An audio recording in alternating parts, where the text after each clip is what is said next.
Good morning. Good morning. We're going to get started in just a couple of minutes. Wait for a few more people to jump on. Be right back with y'all.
Okay. Hello, everybody. Good morning. I am excited and proud to be with you all today and very fortunate that I get to work with you. We're going to talk about making and receiving offers. And I will tell you, there isn't a whole lot to this, so it's probably not going to be the longest class we ever do, but that's all right. But I love that I see some people on here that have listings, open escrows, and negotiating contracts. So a lot of this will definitely be relevant, and we will definitely take a look at some command stuff today as well, so we can show you how to use database effectively and track your numbers with your transactions. So let's get right into it. So we know what successful agents do every day. We've been looking at this slide for what, 4 weeks now, basically, just about. And by the way, this is the fourth to last session. We'll have Thursday, Friday, next Tuesday, and we're going to be wrapped up. Ignite will start over again a few weeks down the road, and if you have missed any of them, and of course we record all of these. But we, like I said, have seen this slide numerous times. Show buyer houses, negotiate contracts. That's where we're at. So basically, I want to just go over, first and foremost, the offer process. And reviewing the offer process is going to give you an idea of the steps that will take you to get to the point where you're ready to negotiate with a seller's agent. And we're not going to talk negotiating today. Thursday, we have a class on negotiating and working on making deals a win-win. And I think a lot of this is going to be pretty self-explanatory to you, but let's take a look. So, and also, as always, guys and gals, feel free to chat, feel free to unmute yourself and just interrupt me at any moment and say, I got a question, or you can raise your hand, or you can even click one of those little emoji reactions at the bottom from time to time if you like. All right. So here we go. As I said, the offer process, pretty self-explanatory. This is what we look like, right? This is what we're looking at. Buyer makes an offer, okay? The seller has 3 ways to respond. There's 3 things the seller can do. They can counter the offer, they can accept the offer, or they can reject the offer. And it is important for you guys to, for you folks to know, when you're working with your clients and they're making offers on the buyer side, you do want to explain to them that the seller is not obligated to respond. The seller is not obligated to respond in any way. They don't have to, I shouldn't say not respond. They don't have to accept or counter. They can reject the offer 100%. Okay. So there's no guarantee a counter will come. So even if your client's like, oh, we'll just kind of go low and, you know, we'll just wait for the counter to come. May not happen in this market. Some of you are aware, and some of you that aren't, in this market, it's pretty common for the bottom group of offers to not receive counter offers. You know, if you get 8, 10, 12, 15 offers on a listing, the seller, guided by their agent, typically is only going to counter the 2 or 3 that are the strongest, and that's about it. Okay, so you know, just make sure your client understands we've really got to put our best foot forward to even have a shot here. So you know, let's not mess around. So again, counter, accept, or reject. If there is a counter offer, then we're negotiating. We're going back and forth now, right? So when the seller makes a counter, one way to think about that is the seller has now made a new offer to the buyer, right? So originally the buyer makes an offer to the seller. A counter offer is the seller making an offer to the buyer. Okay. So that's negotiating. Acceptance, hey, happy day. That begins the contract to close process. That means in you know, a couple of weeks to 30 days or so, we should have a homeowner moving into a property and you collecting a commission check, which is awesome. That's the byproduct of all your hard work, is collecting commissions. If there is a rejection, it says here, buyer agent will contact the listing agent to learn more. Don't assume no means no. So essentially what we're saying here is maybe, I don't know, maybe there was a reason that the offer was rejected that could be you know, worked around. That could be, and you can resubmit. So can you resubmit a new offer? Yes, absolutely. So that's the process, okay? And really, this is where your knowledge and negotiating skills really come into play. So, you know, do your best to have patience.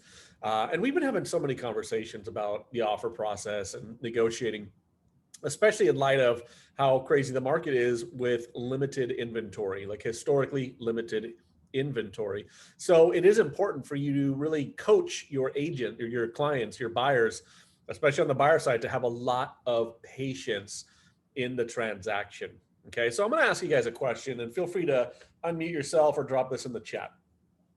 What kind of emotions do buyers and sellers have at this stage of the process?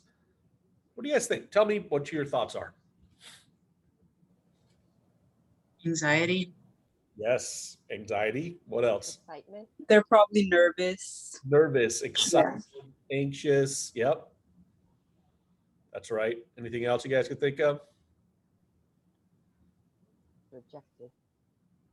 Say it again. I said some of them feel sad and disappointed when theirs is rejected. Sad and disappointed because of the rejection. I mean, there's a million things going on with your clients, and you know, I bring this up. I mean, it's in our material, but I really want to, you know, go into it just a little bit. Your ability to kind of manage emotions throughout the transactions is very important, because it's going to enable you to retain your client base.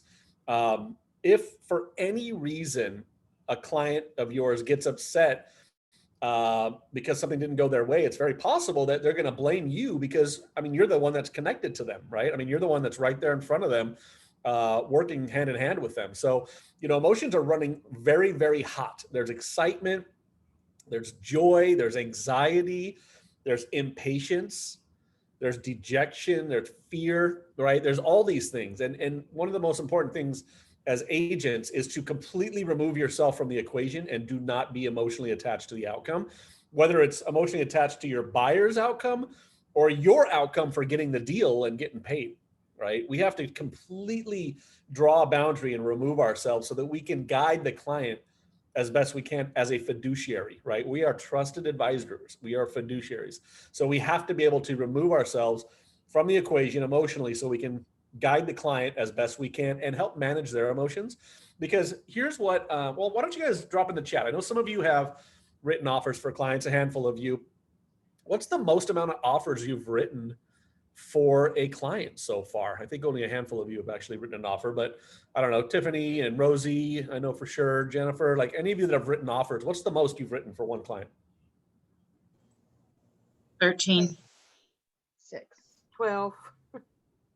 13, 12, 6. I mean, imagine you are going to buy a house and you have to make an offer on 13 different houses before you even get one, if we even got one.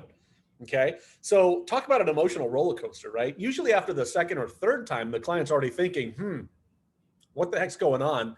This isn't working. And they may be upset with the market. And again, they may be upset with you because you're the one, again, they're attached to. You're the one they're talking to daily. So, one of the smartest things you can do when we go through, presenting and writing offers is before the offer is even written. I've talked to many of you about expectation conversations with your clients and how important that is way up front. And then I don't mention this as part as much, but it needs to be reinforced.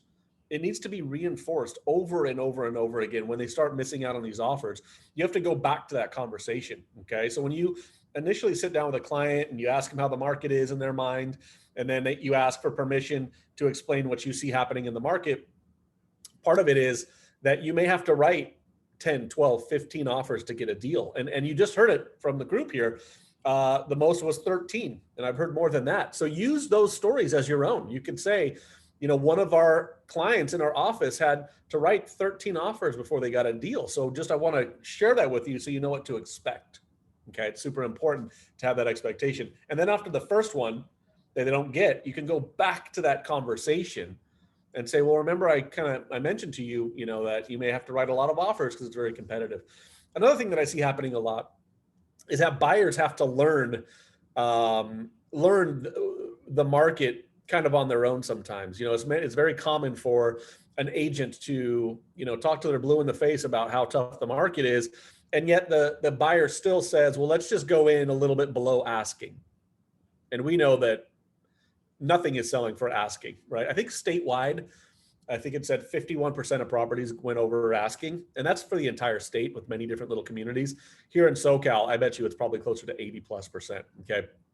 So you may have to, reinforce that 3 or 4 times before they finally on their 5th offer, write something more competitive and start thinking about overbidding and, playing with the appraisal contingency and getting the loan underwritten up front and things like that. Okay. So, just keep in mind what that expectation conversation is. I believe it's one of 2 things, one of maybe 3 things that is crucial to getting an offer accepted in this market. That, agent communication, and then knowing how to draft a solid contract with, playing with timeframes and contingencies and loans and things like that. So those we'll do more on a one-on-one basis. But we'll talk about, the agent communication as we move forward here. So again, reinforcing, buyer makes an offer, multiple response options, countering, accepting, or rejecting. And depending on which one of those happens will dictate what your next action is going to be. So with that said, let's talk about the preparation, preparing the offer. I'm going to drop a couple of links here for you. First, on the screen, it shows you a checklist to prepare an offer. This is in your manual, by the way. It's on page 3 if you want to take a quick peek at it. It's also in the scripts, and I'm going to put a link up here real quick.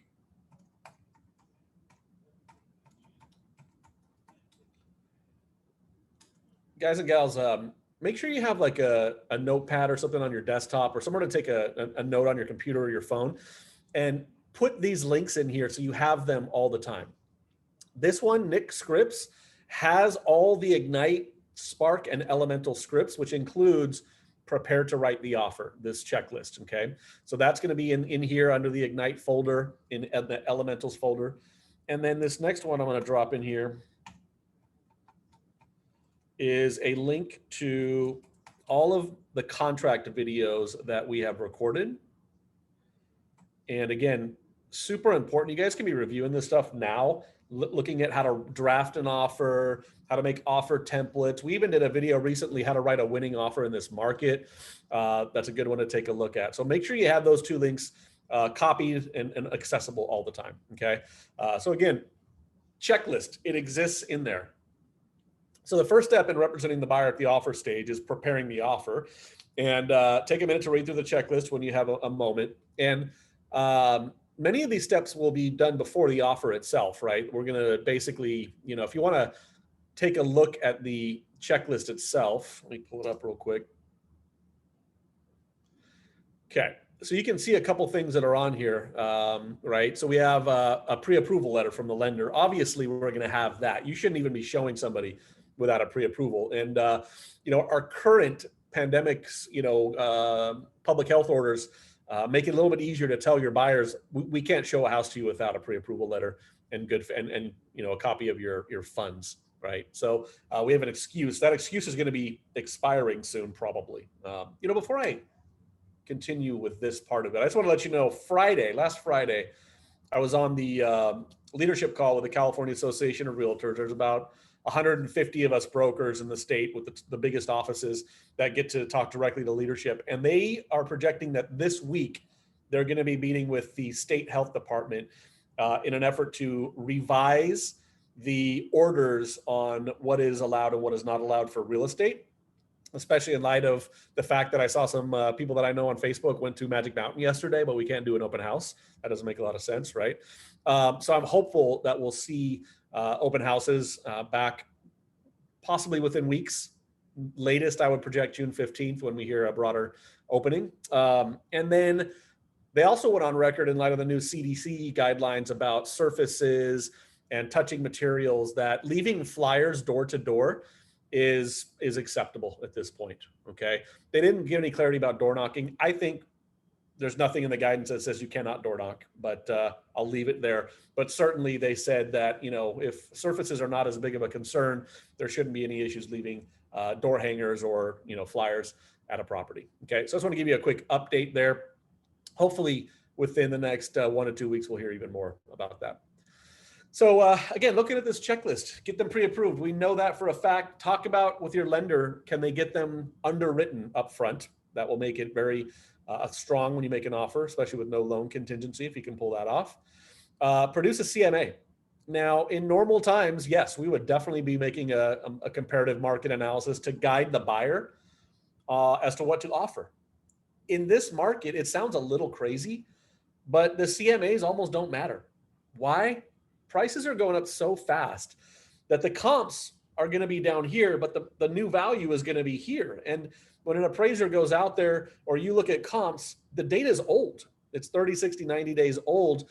And when you have properties going up by 1 or 2 or 3% a month, then the comps in the past really don't play as much of a factor as your conversation with the agent. If you comp a property at 550 and then you call the agent and ask, if you came in at the comp value 550 and they say we have overbids way above that, that's why I say the CMA almost doesn't matter. Okay. Next on here, it says review the tax records. So you'll see in my offer video, one of the first things I do is I pull the tax record. And there's a lot of information you can get: ownership information, last market sale, deeds of trust on the property, foreclosure history, the characteristics, meaning the square footage, bedroom and the bath per the county, things of that nature. So I always look at the tax record. It says ensure the property is still available. So what that means is pick up the phone and do everything you can to get those agents on the phone. I know how hard it is to get agents on the phone right now because of their how busy they are. Just keep calling different hours, of the day. Sometimes you got to switch it up and use a different phone number and try to call them that way. If you can't get through, send a text and try to schedule an appointment and just say, look, I'd really like to speak to you. When do you have 2 or 3 minutes to chat? I promise I won't waste your time. Right. And then it says, when speaking with the agent, build rapport and gather as much info about the seller and the property as you can. Okay. So a lot of you heard me, discuss this, but this is the second factor, I think, that really influences whether you're going to get a deal or not. Staying in rapport and getting information. Now, I know picking up the phone and talking to a stranger realtor that you've never met before isn't the easiest thing to build rapport with, but it can be done. It can be done. And the way I think is a very effective method is to try to ask some more personal based questions, like the Ford script, right? We teach you all to use the Ford script when you call your database. You can use that when you call the other agents too, right? Family, occupation, recreation, dreams. Hey, thanks for taking the call. How are you doing? Is everybody safe and healthy, right? How's your sales business been going? Are you selling a lot of property? Has it been tough for you, right? I know it's challenging, obviously, on the buyer side. Hopefully you've been able to find a few things fun to do. You're not going to have an extended Ford conversation, obviously, because you don't want to waste their time, but you got to do something to stand out. So that can be an effective way to at least, make yourself stand out a little bit. So Then you've got to ask a lot of questions about the client and the property. So, do you have any offers? Most cases, you're going to get a yes to that. How many do you have? Okay. You always want to know how many they have. All these little pieces of data are going to give you ideas about where you need to come in at. Okay. Do you have offers? Yes. Okay. So the price was good enough to get somebody to submit an offer, at least one person. How many offers do you have? Depending on how many and the timing will help you here. If they have one offer in 10 days, well then, okay, maybe not quite as desirable as we thought. Maybe we have a little room to play here. If they have one offer in 1 day, that doesn't tell you too much. If they have 15 offers in 7 days, well, almost with certainty that there are relatively large overbids, probably people removing appraisal contingencies and shortening inspection timeframes. Now, how do we pick a price? Again, it's kind of an art by asking questions. You can straight up say, what's your best price? And I'd say 9 times out of 10 or worse, you'll not get that answer. They'll say, I can't tell you, submit your best offer is what you'll hear most of the time.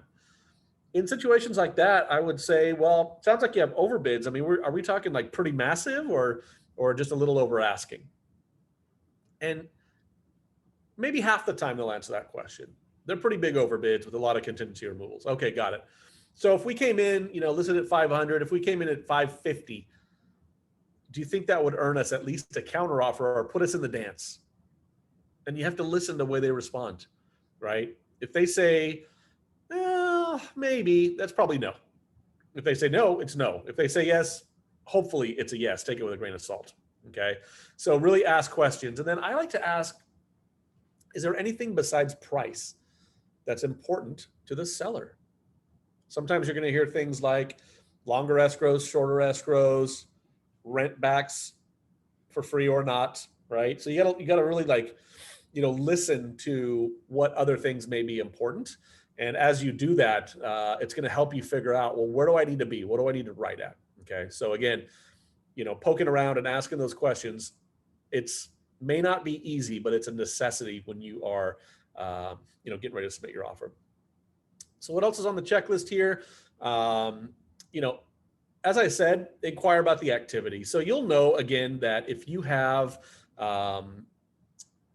offers written, they'll tell you. But if there's no offers and you're trying to get more information about, what you need to do to submit an offer, I like to ask the question, what kind of activity have you been getting?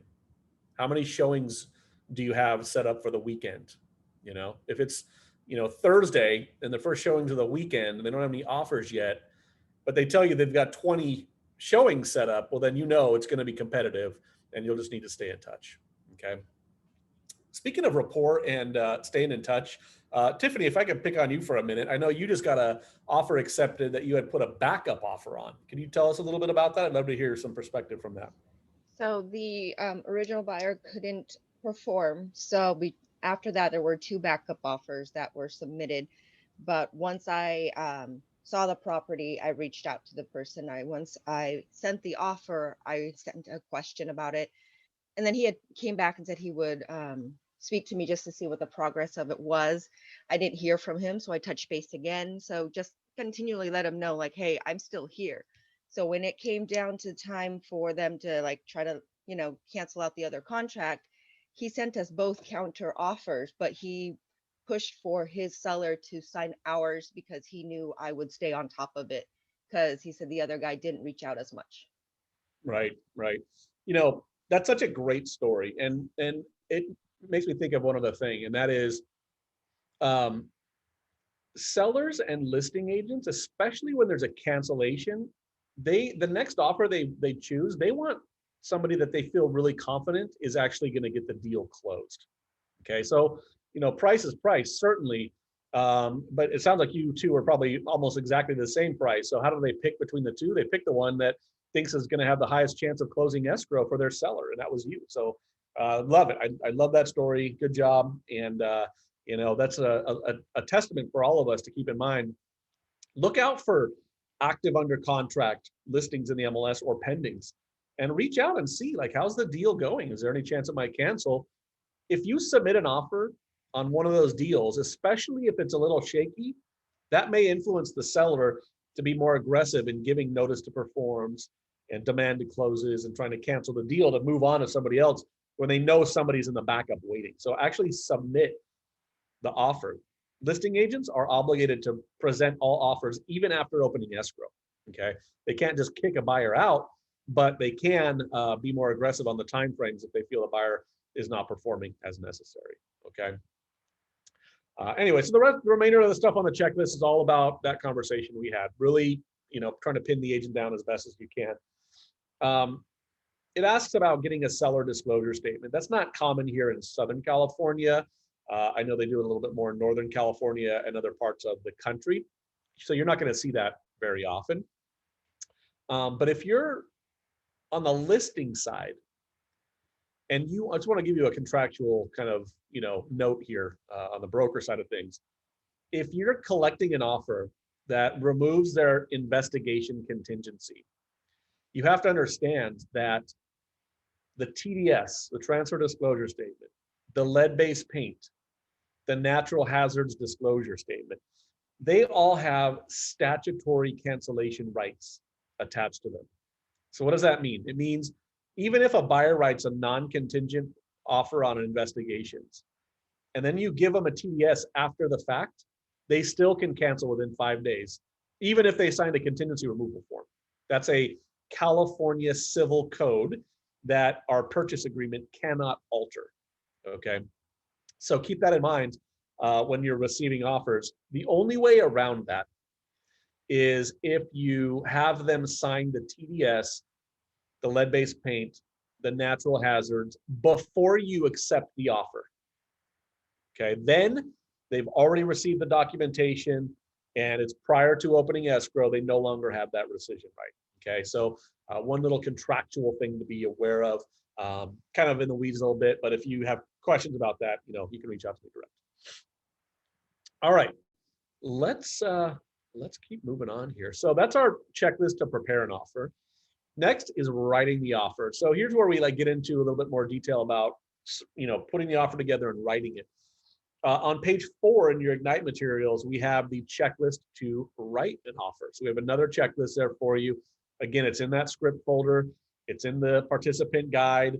So you have access to this. Obviously, our contract videos will help you significantly with this. So on page 4, we can take a look and see what we got here. Things that you're going to talk to your client about: the price, the terms, any potential disclosures that are made to you up front. Number 3 says conveyances. A conveyance is what stays with the property. Okay, what's included. And in paragraph, what is it, 7, or let's see, no, I think it's paragraph 8, it says what is included and what is not included in the sale of a property. But basically everything that's attached stays, personal property goes, okay? But when you ask that question, you're submitting an offer, and you ask the listing agent, is there anything else that's important to the seller? They may say weird stuff. Like I had a seller once say, I want to take all the palm trees in the backyard. And I said, okay, good luck with that. We'll figure it out, but we'll put that in the contract. And of course, towards the end of escrow, he's like, I don't know how the heck I'm going to get these palm trees out of here, so I'm just going to leave them. So anyways, you'll hear some random stuff, but it may influence you to get your offer accepted, right? So next is earnest money, your deposit. Recognize there's a difference between a deposit and a down payment, right? We have our good faith deposit, which is the amount you put into escrow that gets applied towards your down payment and closing costs. In this market, I would say you should be putting a minimum 3%. 3% is the limit for liquidated damages, meaning if the buyer bails with no contingencies remaining, they would forfeit their deposit, limited to 3%. I've seen buyers write offers with a larger than 3% deposit if they're putting a bigger down payment, like a 10 or 20% down payment. Certainly acceptable in this market to get an offer accepted. Time for the seller acceptance. How long does the seller have to accept the offer? The contract default is 3 calendar days. I think it's 5 p.m. or 6 p.m. Again, this will be kind of weird, but it's almost irrelevant. You submit an offer on a Friday, on a first weekend of showings, you're probably not going to get a response until Tuesday or Wednesday. It is what it is. So you can adjust how long your offer is valid for by sending an extension of time. Sometimes they'll counter you extending the offer. So there's some things that will transpire there to keep you in compliance. Financing terms. Obviously, you want to put your financing terms. Make sure you have to be careful about what you write in financing. You need to put what the lender, what loan they're actually applying for. And I say that because what I've seen happen is people that have cash, right, will write an offer at 20% down, but then they'll switch it to FHA in the middle of a transaction at 3.5% down because they want to keep their money. There is a clause in the contract that says the seller does not have to cooperate with the efforts to obtain different financing. And in that scenario, if the buyer was declined an FHA loan, they would still need to perform on their 20% down, and the seller would not be obligated to give any extensions, which puts the buyer at risk for their deposit. Because you can't just cancel arbitrarily because, oh, I couldn't get my FHA loan, even though I applied for conventional. Well, now I'm going back to conventional, but you have to give me more time. No, they don't. Okay. So remember, there's terms, there's timeframes in there that the buyer has to achieve. So that's our financing terms. You'll get that from the lender. What kind of loan are they getting? It should be on the pre-approval. They'll usually have what's called an LTV, loan to value percentage, right? 5%, 10%, 20% down. If it just says FHA, you can probably assume it's 3.5% down. That's the minimum. VA, 0 down. Okay, so talk to the lender and figure that out. By the way, I always talk to the lender before writing an offer, and I ask them, did you give them a good faith estimate? Did you give them a good faith estimate? A good faith estimate is a breakdown of their payment, which is the principal, interest, tax, insurance, potentially HOA. And it also breaks down the total cash to close. Because remember, your buyer is going to need their down payment and they're going to need closing costs. The buyer and seller each have closing costs in a transaction. And the closing costs basically are loan origination fees, escrow fees, prepaid taxes, warranty, HOA stuff, right? So there's a lot of things that are prepaid and that are buyer fees. So we want to make sure that they understand that the down payment is not the total cash they need to close. There's more to it. So I asked the lender, did you go over that with them? Did you show them how much cash they need and verify that they have the money? Because in this market, you shouldn't be asking the seller to pay any of your closing costs, right? I mean, can you? Yes. Are you going to get your offer accepted? Probably not. Not the market for that. Okay, that market is long gone. So anyway, all the lending information, the closing date, right? Closing date is something I would be asking the lender about and the listing agent about and the buyer about. How long do we all need to close? Is there any like timeframes that we have to wait or operate within to make everybody happy? You know, a lot of times sellers are needing to find another place to live. So there's rent backs happening. There's contingencies happening, right? So that's another thing you'll be asking here farther on down our checklist, which is special clauses or contingencies. If the seller needs to buy another house, then we need to get our SPRP form, seller purchase of replacement property. If your buyer needs to sell a house, we need to have the COP form. And we need to be clear on how those forms work and what the timeframes are. And remember that link I posted for my contracts classes, I did a deep dive into both of those forms within the past month or two that you can review and understand how to use them, okay? Home warranty, right? Review any home warranty considerations. Still pretty standard for a seller to pay for warranties, I would say. If you want to be more aggressive on your offer, leave it out, but it's only a few $100s. In most negotiating right now, we're talking about thousands and tens of thousands of dollars. Anyways, keep that in mind. And then repair limits. You really need to get your client to understand that repairs may be a bit of a challenge right now. Sellers, in most cases, know they've got the upper hand and can easily say, we're not fixing anything. If you don't like it, take a hike. We'll go to the next buyer. Okay, so that has happened, but you know, I would say on the majority of deals right now, the files I approve, I still see some repairs happening. I see some credits happening towards repairs. So I wouldn't tell your client it's absolutely a no-go, but I would be setting them up that it's going to be a little more difficult to get things addressed. So we really need to think about what is like really, really, really, really important. Health, safety issues, roof, plumbing, foundation, electric, okay? We're not gonna ask them to touch up the paint or refinish floors or do any cosmetic stuff, okay? The last thing on the on the checklist is cover letter. Little change happened in the middle of last year. You know, the CAR put a new form out that's automatically in your purchase agreements called the Federal Housing Discrimination Advisory, the FHDA.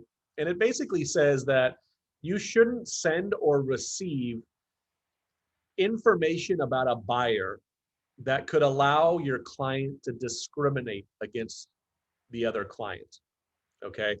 I believe this is more focused on the listing side. Listing agents need to be advising sellers to not review or to instruct you to not allow or review buyer, what we call love letters, that gives personal information like a picture. A simple picture can lead to discrimination, okay? Familial status, these types of things. There's like, I don't know, over 20 protective classes that you guys need to familiarize yourself with using the FHDA form, and make sure your sellers are simply choosing the best offer on the merits and strength of that offer. Very, very, very important, okay? So what should your letter look like if you do submit? It really should speak only about their finances and how well qualified they are to buy the property, okay? Okay, let's get back to our slides here. Okay, perfect. So I did want to show you real quickly how to create an offer in Command and how to basically, start using Command a little bit more effectively so you can track your numbers, right? Command is going to track your pipeline with how many appointments you're booking, how many appointments you're going on, how many offers you're writing, how many offers it takes to get one accepted, what your cancellation rate is, even all the way back from leads. So it's going to tell you all your conversion rates. So you need to be using Command effectively to track. So let me do a new screen share here. And let's look at our good friend Command. Okay, so in Command, what we're looking at is the opportunities section.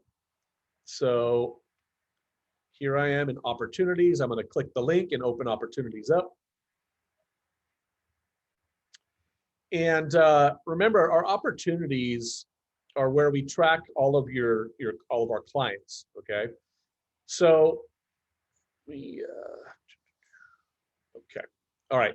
So we have listings, we have buyers, we have leases. So I have somebody here in my buyer phase under the appointment category. Okay, so I've already entered this person. We did that in a previous Ignite class. So I'm going to open this up, and you can see I have me in here as a kept appointment, okay? But I want to move them into the offer phase because now, we've signed a buyer's agreement and we're submitting offers. So all I need to do is take the card, right? This is a card, and I drag it to one of these other statuses. And I will say it's a little tricky. You have to, I don't know if you guys can see this really clearly on the screen, but when I go to active, you see the border around active is gray. If I move it a little farther left, it'll turn blue. I don't know if you can see that, right? Gray, blue. It has to be blue, and you have to be able to see it. So I notice if I just drag this and put it over active, I can't tell if it turns blue or not. So you want to grab it by the little dots here, and then just drag until you see the border turns blue, and then I drop it, and boom, it's gone from kept. Now it's under active. And I'm going to say, you know what? I'm beyond searching now. I am in the showing phase, and I want to add an offer. So all I do is I click the name, and then I go to this tab here, offers and commissions. And I'm going to click add new offer. Okay. So I'm going to say, this is an offer on Eximino that we're writing. And it's just going to ask for some basic information, nothing too crazy here. The offer date, I'm going to say that is today. I'm going to say the projected close date is going to be May 14th on Friday. And then I can find the property. And what's cool about this is I can actually find it using the Keller Williams listing service. So I'm going to say select from KWLS. I am going to set the default to not my listings, but all listings. I'm going to search for Eximino. Fullerton, Long Beach. Here we are. Okay. Let's do this one. 2290 Eximino. I'm going to select that. Okay. And then it found it and it's going to go to parties. So in the tax record, I know that I've got Sally Seller as the name. Obviously, I don't have their email or phone unless I'm double ending the deal. Puts the agent's name in there for me. I'm going to note that our client is pre-approved and I'm going to hit terms. So I'm going to say that we are making an offer, 780. We're putting 10% down, so that's $78,000. And we're going to offer 780, as I said. So that's our finance amount. I'm going to make a 3% deposit. Option fee doesn't apply to us. That's for other parts of the country. Same thing with the termination option would be contingencies for us. You can leave that blank essentially because it's variable. We have multiple contingencies with different timeframes. Okay. Seller contributions, we're going to say 0 because obviously, right, in this market, we're not asking. And then what's kind of cool about this is you can put an analysis here, right? Let's say this was your listing. You could say the pros are overbid, con is only 10% down. And then my summary, 10%. My summary might say worth countering unless stronger comes along.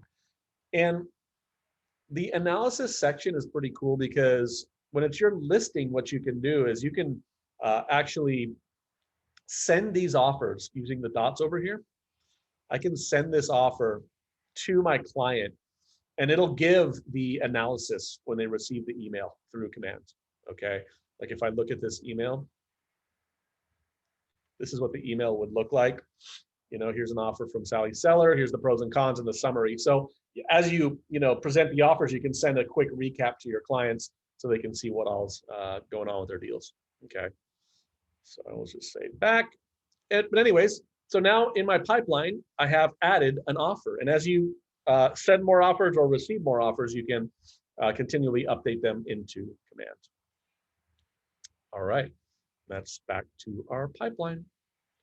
So as you move people farther down your pipeline, by the way, your potential and probable income numbers will change based on your conversion rates. So the more data you put into commands, the more efficient it will be at telling you how good you are at certain things in your business. Like how good are you at converting an appointment to showing up, getting an appointment to signing a buyer's agreement, to getting under contract, opening escrow. So it's very powerful, this data. And as the more you feed into it, you'll actually be able to compare yourself with other agents in the office, and you'll be able to compare yourself with other agents in the country, in the entire country, and in California, which is pretty neat. You can see kind of where you stack up and where you need to improve your skills. And as command gets more and more robust, it'll actually start recommending classes for you to take to increase your conversion rates.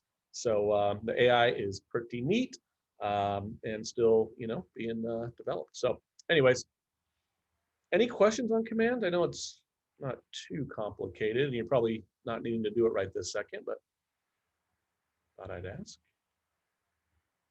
All right. Well, let's keep going then. Let's keep going. So I'm going to get back to my other share. All right, cool. So that is creating an offer in command and the analysis. The next thing it talks about is offer writing guidelines. Keep an eye on the guidelines, the specifics about writing offers. The biggest thing that you can do for yourself, again, is make sure you write or read. Let's start over. Make sure you watch the contract videos. So I have how to make an offer template. That's a great place to start. I have how to write an offer. That's another good one. And then there's a 3-part, 1 hour each deep dive where we look at every paragraph of the purchase agreement so that you can, get more understanding of that. Those 3 hours I would just say throw those on YouTube while you're driving. You don't necessarily need to watch. You can just listen to what we talk about in there and help you understand, how does the contract work? What are the protections? What are the contingencies? What's your scope of duty? What are your obligations? What are the client's obligations? Okay. So that's probably the best thing we can talk about when it comes to offer writing guidelines. The cover letter, again, as I said already, due to anti-discrimination policies for the Fed and the state and local, these buyer love letters, as we've known to call them, are really not something that we are using now, mainly because, again, it gives the chance for a seller to discriminate, and you just don't want to let your client be put into that position. Okay. All right, let's move on. So briefly, buyer objections. If you guys look at page 8 of your participant guide, I just wanted to show you a couple of the most common objections that we typically hear and see when writing an offer. So let's see. Oh, it's not on page 8, I don't think. Oh, wait, maybe it is. I'm looking at the wrong thing. Hold on one second.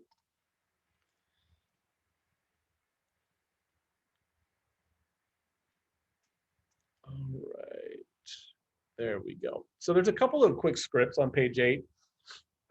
First, common objections for a buyer up front. When the buyer wants the seller to make repairs, there's a script here. It says, buyer, until you have your inspection, we won't even know how much these things will cost. And there could be other things that we may want to negotiate. So you have a few choices. You can offer less money to compensate for these items.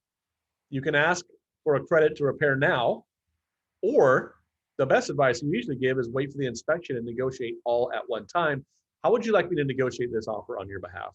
And, that works in most normal markets. Again, in this market, you'll probably have already told them that it's going to be tough getting any repairs anyways, but let's just get into escrow and we'll negotiate at that point. That's probably one of my biggest pieces of advice regarding transactions on the buyer side, and really on the seller side either, or two. Just get your client into escrow. Once you're in escrow, there's less incentive for people to take a hard line stance about repairs, credits, etc. People are going to be a little more willing to negotiate because nobody wants to start over. So for your buyers, I would add to this objection, look, let's just get into escrow and get our investigations done. We can make your request. And at that point, the seller will have less incentive to want to say no because they don't want to start over. We're already deep into the deal and we're ready to, think about closing actually. So we can negotiate then. And if they just won't do anything, remember you have a cancellation right. You can back out and you can get your deposit back. And frankly, if we threaten to do that, that may give enough incentive for the client to agree to your repairs. And then the second objection, when the buyer wants to make a low offer. Okay, well, this market, all you got to do is say, I'm sorry, we can't do that. That's not going to work, right? Because that's the truth, really. Okay. But there are some other nicely worded ways to say that. You can make a low offer and run the risk of the seller rejecting it or countering back at full price or higher to compensate. In this market, as we know, a low offer, which doesn't necessarily mean below list, a low offer might be a low overbid after you've advised them they're going to need to offer more. Just let them know. You run the risk of not getting a counter offer. I'm advising you to offer 10,000 more. Are you okay if potentially we don't get a counter offer because we go less than what I'm recommending? Okay.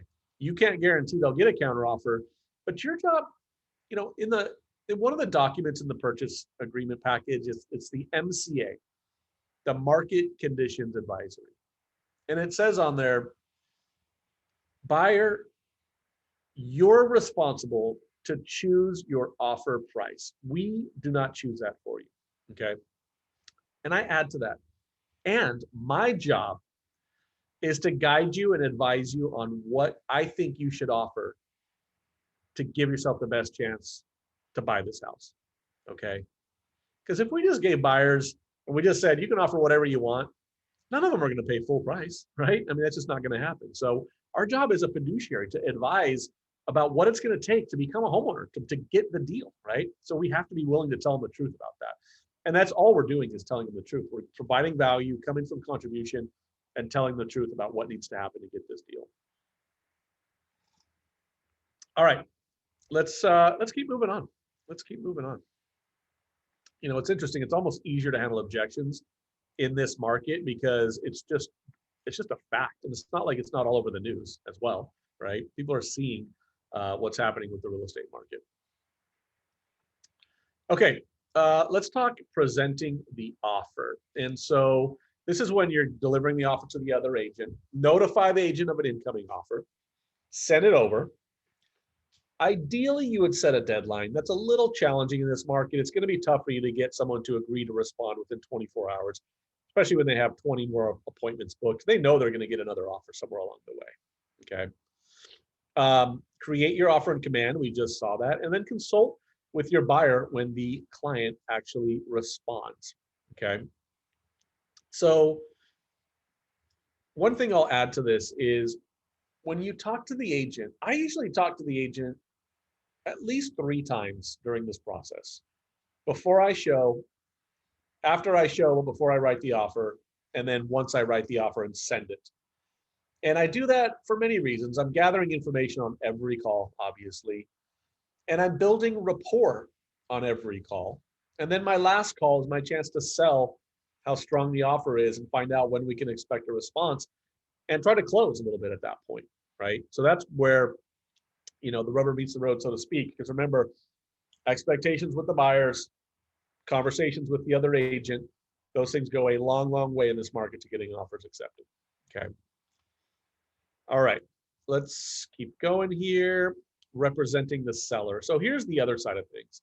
This is when you have a listing and you're receiving the offer, okay? So obviously you're gonna collect the offers as they come in. You're gonna gather information about the buyer. You're gonna present the offer to your client and you're gonna make a response, okay? So as a listing agent, you have a duty to understand the offer you're receiving so you can accurately present it to your seller. Are there contingencies? Are they asking for credits? Are they, you know, what qualifications do they have? Do they have the money? You know, you need to do that research. By the way, on either side of the transaction, if you're on the buyer side and you submit an offer, I highly recommend you have your lender call the listing agent after you've called and submitted the offer to let them know how strong and well qualified your client is. That's a very effective strategy to ease the mind of the listing agents when you have your lender call. On the listing side, as you're receiving offers and getting ready to respond, you're going to want to take the top 2 or 3 offers that you're going to respond to and counter, and you want to call their lenders and verify that they've been pre-approved, they filled out a full loan application, right? They didn't just type in some numbers on, you know, Lending Tree online or something like that, right? They actually talked to a loan officer, they submitted an application, they had their credit pulled, they've, you know, verified income and, you know, cash close, bank statements, pay stubs, all that stuff, right? So we want to make sure that's all happened. Because again, you want to make sure that you're advising your client effectively. And the more information you have about the seller and how, or the buyer and how qualified they're qualified on the buyer's, on the seller side, right? And how well the buyer's qualified, the better you can advise your client on whether they should, you know, proceed to respond. Okay. There is a checklist for reviewing an offer, and it goes through basics, you know, address, price, deposit, how much time to accept, although that's kind of irrelevant, pre-approval, loan approval, etc. That's your fact-finding mission. What kind of financing, when is it closing, and then whatever else, contingencies, conveyances, all the things that we saw on the buyer checklist, basically just on the other side, okay? And then you can ask a few questions about, you know, the buyer from the buyer's agent. Again, you got to be kind of drawing the line at federal housing discrimination and state, you know, discrimination. But, you know, how long has the buyer been looking? Do they need to sell a house? How did they pick this property? What is it they like about the property? Okay. Have they made offers on other properties? Do they have any pending right now? Like, what's happening with those offers? I want to know that for sure. That could be a really important one. Okay. So I usually just kind of get a feel for who the client is, and then I use that to explain it to my client. Okay, leaving all personal related information out. Alrighty, present the offer. So basically, here's where we just go through the simple process of presentation. So the first part says notify, obviously present the offer, and it says in person if possible. I like to do in person if I can. It's not always practical. Obviously, there is a pandemic still going on, so that's something to consider. But I like doing things in person because it gives me a chance to get things drafted counteroffer wise and signed right then and there. We don't have to go back and forth over a few days. We can just be done with it and get it off to the other party and hopefully open escrow right away. Okay. Obviously, you can use command as we saw to present. Update the CMA if necessary. This is only going to really apply if you have a bunch of overbids and no one will remove their appraisal contingency. Well, then you need to think about what happens if it doesn't appraise. Where do you think it's going to appraise based on the comps and so on? And then go over the major terms.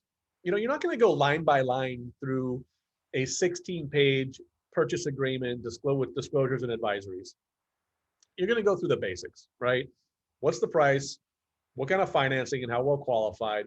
When is the close of escrow? What are any other extraordinary things they're asking for that are not normal things, like, you know, specific closing costs or conveyances or changes in contingency timeframes, right? And then help them get to a decision.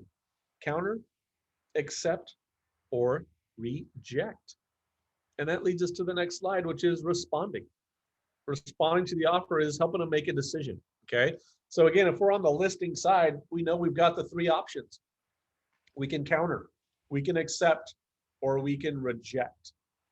Now, in a market or even on a listing where you only have one or two offers, or even only one offer, I never recommend my client reject an offer for the most part, unless it's like just completely ridiculous and the buyer obviously is just not qualified or approved. But in most cases, I'm going to do whatever I can to get the seller to make at least some sort of counter offer. I'm always thinking in my mind, how can I keep things moving forward? How can I keep things rolling? I want to keep the process moving forward as much as I possibly can because I don't want to have any stalls. I don't want to stop anywhere along the way, right? So if I get an offer that's not great, I'm going to tell my seller to counter it anyways, even if it's full price, right? Even if it's full price, okay? The other two options, obviously, accept the offer. If you get like a really great offer, you know, maybe they remove contingencies, they'll pay the difference in appraisal, they've got tons of cash, they overbid, you may just accept the offer, and that's totally fine. But if there's a bunch of offers that are very similarly qualified, you'll want to decide, should we make a counter offer? And that's very common in this market. Here's the way negotiations go in my mind. Again, Thursday's in our negotiation class. But for me, negotiation starts with verbal conversations over the phone with the other agents. I pick up the phone, I say, look, we got 15 offers. You're one of the top three. Okay, this is kind of like my little scenario I'm going to play out, right? You're one of the top three. You've all overbid substantially. You've all got at least 20% down or more.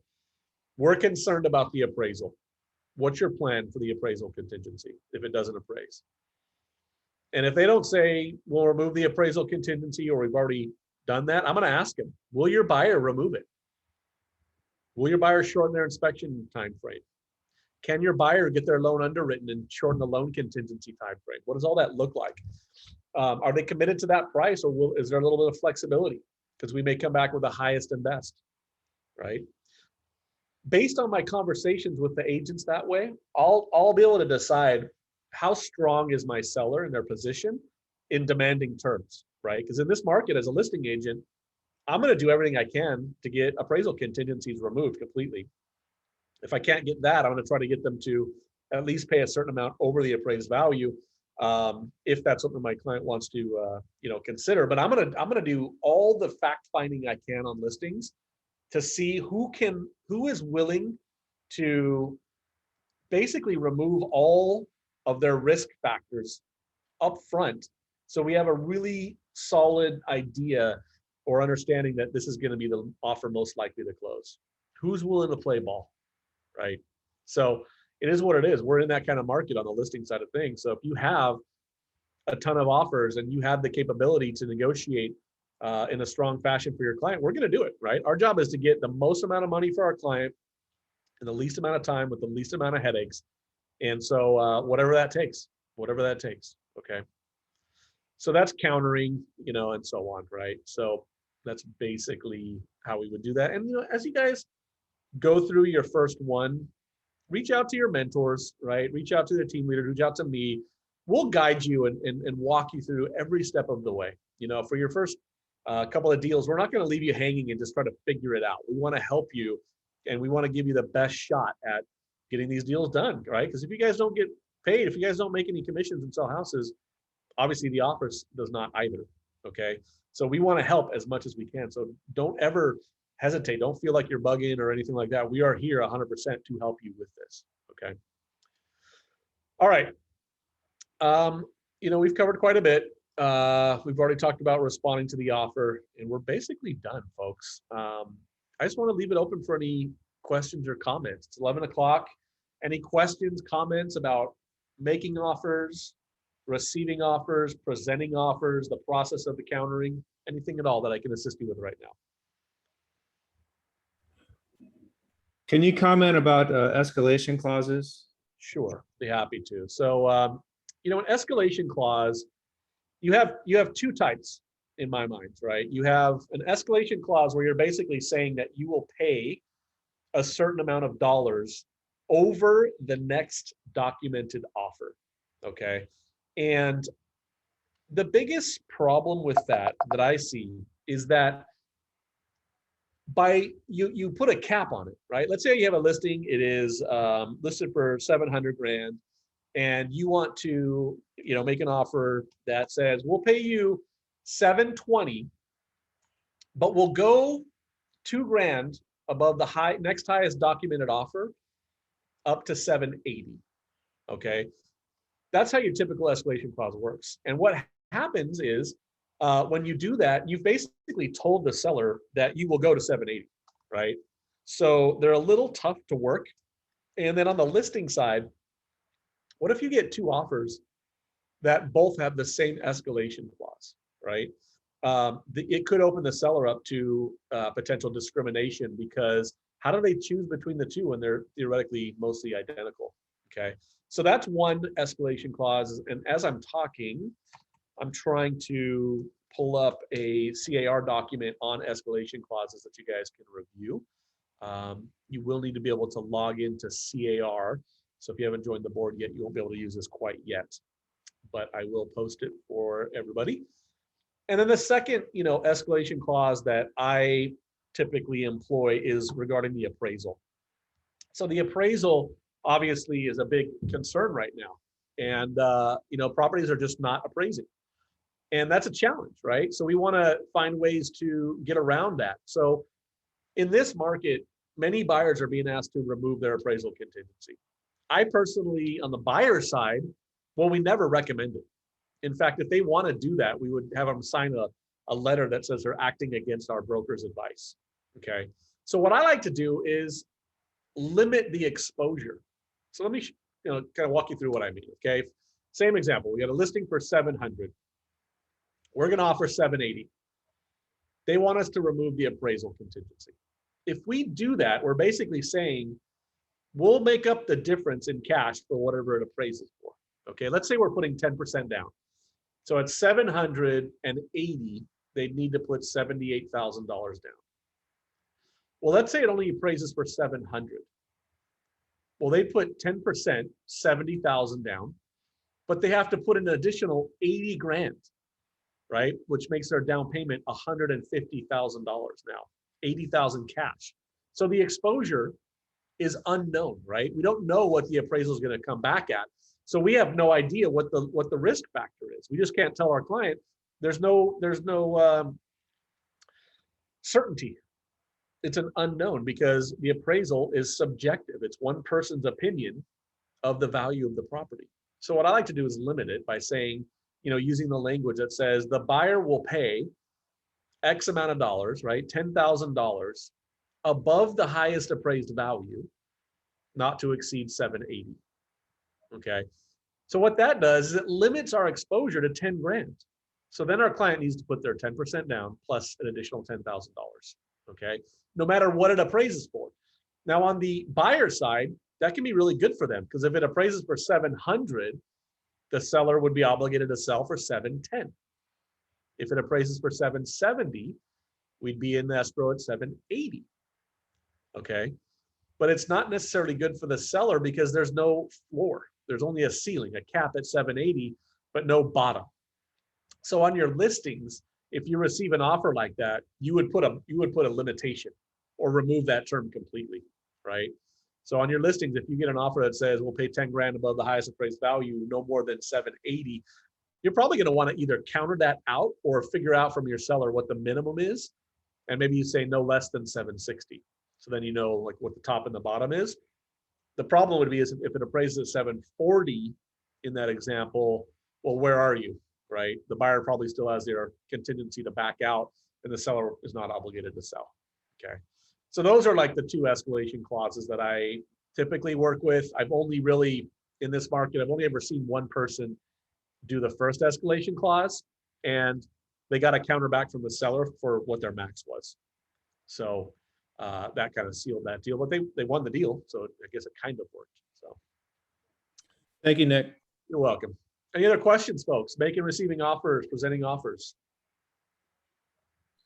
Well, I did what you just said, Nick, and we put a cap to if the appraisal didn't come in at value. Yep. And then I guess the listing agent was thinking about the appraisal was going to come in much higher. So, and after the appraisal came in, she wanted us instead, we put like a cap of 10 grand above, appraised value and not to exceed what the offer was. Right. But the offer came in, the appraisal came in much lower and she wanted us to put more. Yep. Well, that I would say is a sign of an agent that maybe did a great job representing their client, Yeah. So we have to walk, because that was ridiculous. She wanted us to put instead of 10, we agreed to 10 and they agreed to 10. And after the appraisal came in, she wanted it not 10, but she wanted it 60. Yep. Yep. So we run in that risk as well, depending on the agent, I guess. I don't know how much of a risk I would call that. I mean, really, it's just, you're in a contract, at the end of the day. So that agent had their seller sign an agreement that said that they would agree to those terms. So they can't just say like, oh, we don't want to do that anymore. No, it doesn't exist. They have to abide by those terms. Unless all parties agree to changing the terms, there is no obligation to, agree to whatever they said. Hey, Nick, in that instance for her, since now they're asking for more money to catch up, can the buyer in turn go, well, then can you pay for that appraisal because you agreed to this? Can you pay for my inspections and everything I went through since you agreed to these terms and now you're wanting more money? Yeah, I mean, it's so there's a couple layers to this. First, the deal is set. You already have a contract.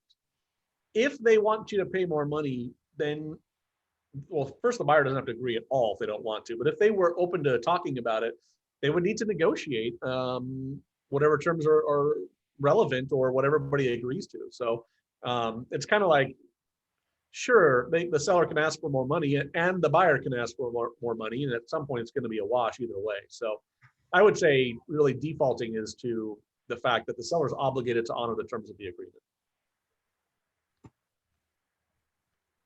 And once the appraisal came in and they didn't agree to that, to the appraised value, and were they bond to the appraise and then the extra money that the buyer offered? Or how? I'm understanding that they were supposed to agree to that, or am I not understanding? If you write in there that the buyer pays $5 grand over the highest appraised value or whatever the number is, and the seller accepts that offer, if it appraises lower than what they expected, that doesn't give them an excuse to back out or ask for more money. The term says you've got to give us, or we're going to pay you this amount over the appraised value. So even if it's 100 grand low, that's up to the other agent to put a bottom, to say, well, no less than whatever dollar amount. So, the contract is what matters. It's not what people want. It's what everybody agreed to. So we have to make sure that all parties understand. So it's like, as I'm doing this training, I'm telling you guys, if you have a listing and you get that kind of an offer, you need to put a bottom on it. That agent didn't, and probably didn't do a good job of representing their client. And now, potentially that client could, maybe pursue them for lack of fiduciary duty or something along those lines. So the contract is what matters. We don't change it without mutual agreement. Rosie, did your client walk away? Because they could have gone to court to say, I want that property, right? Nick?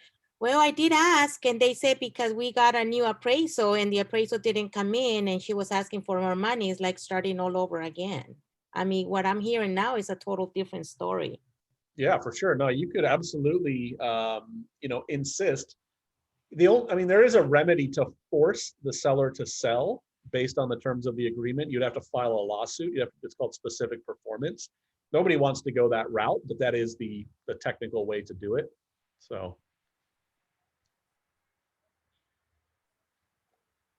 If you want to give me a call offline, we can, chat more about it too. But, the contract stands. There's no like, oh, I don't want to buy anymore. I don't want to sell anymore. No, like that doesn't exist. It's you agreed to terms. And, if you want to change those terms, everybody's got to agree. So. Any other questions, folks? Or comments? Sounds pretty quiet. All right. Guys, we're going to wrap up for today. We'll be back on Thursday with negotiating, and I will see you all then. I hope you have a wonderful day. Thank you so much. I'll call you. Thank Nick. you. Thank you. Thank you.